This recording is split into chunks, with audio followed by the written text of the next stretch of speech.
परमपिता परमात्मा और उनकी सभी पवित्र आत्माओं को नमस्कार। जवाब सतगुरु के। अपने रूहानी अनुभवों को ना बताने का क्या महत्व है, क्योंकि ऐसी बहुत सी वार्ताएं सुनने में आती हैं कि अमुक सत्संगी ऊपर की मंजिलों में गया और उसने प्रकाश देखा इत्यादि। जवाब, अपने आंतरिक अनुभवों को किसी को ना बताना हमारे अपने ही हित में है, क्योंकि बताने से जानबूझकर न हो तो भी अनजाने में अहंकार आ ही जाता है। जब हम अपने अनुभव बताते हैं तो हम सोचते हैं कि दूसरे व्यक्ति ने अभी तक प्रकाश भी नहीं देखा, कोई मंजिल भी पार नहीं की, और इस प्रकार हम अहंकार के शिकार हो जाते हैं और हमारी अपनी प्रगति रुक जाती है, बल्कि जो पाया था उसे भी खो बैठते हैं।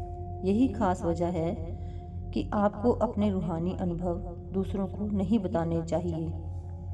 यह हमारी आत्मा का परमात्मा के साथ व्यक्तिगत या निजी रिश्ता है। इसमें किसी दूसरे का दखल नहीं है।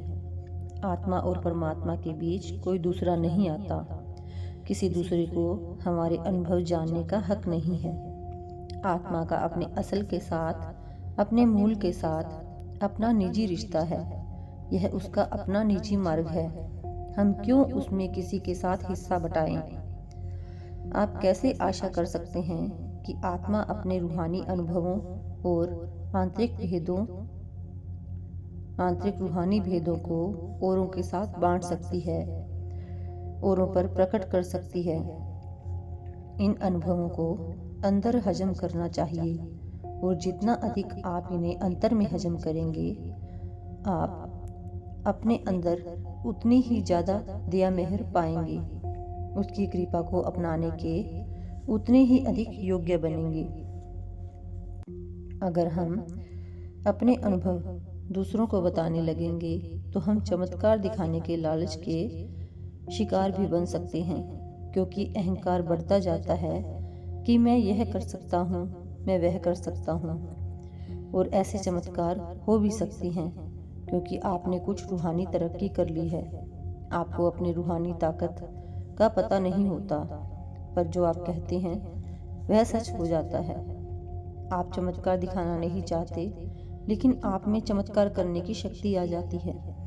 जब भी आपसे अनजाने में चमत्कार हो जाते हैं तो आपको उनकी कीमत चुकानी पड़ती है। इसलिए यही अच्छा है कि अपने आप को छिपाए रखें और जो मिला है उसे अपने अंदर हजम करें। आप केवल इतना कह सकते हैं कि परमात्मा की दया से अभ्यास ठीक चल रहा है। जो कुछ है उस दाता के हाथ में है। फिर जब और लोग यह जान लेते हैं कि आपने काफ़ी तरक्की की है, आप प्रकाश देखते हैं और आध्यात्मिक दृष्टि से बहुत खुश हैं, तो वे आपकी प्रशंसा करने लगते हैं, आपको खुश करने की कोशिश करने लगते हैं। तब आपके अहंकार के बढ़ने का खतरा हो जाता है। वे आपको ज़रूरत से ज़्यादा आदर सम्मान देने लगते हैं, आपको एक पहुंची हुई, एक ऊंची आत्मा समझते हैं, रूहानी नेता मानते हैं, और आप भी उस आदर के प्रति सचेत हो जाते हैं। और तब नतीजा होता है कि जो आपने पाया था वह सब खो बैठते हैं। यह खतरा हमेशा रहता है।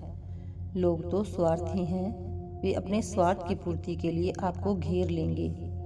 यह नहीं कि आपकी रूहानी तरक्की से वे खुश हैं, वे तो आपकी तरक्की का फ़ायदा उठाना चाहते हैं। किसी को बच्चा चाहिए, तो किसी को सांसारिक प्रसिद्धि, तो किसी को बीमारी से छुटकारा। इसलिए वे आपके चारों ओर मंडराते रहते हैं, केवल अपने स्वार्थ के लिए।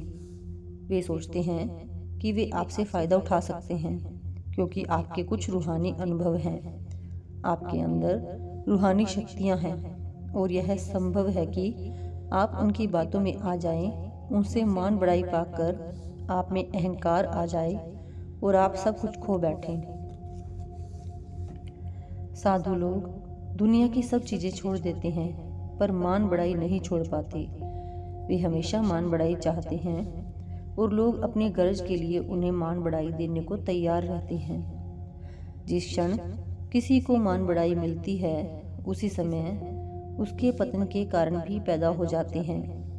सो अपने आप को छिपाए रखना ही बेहतर है। Thank you.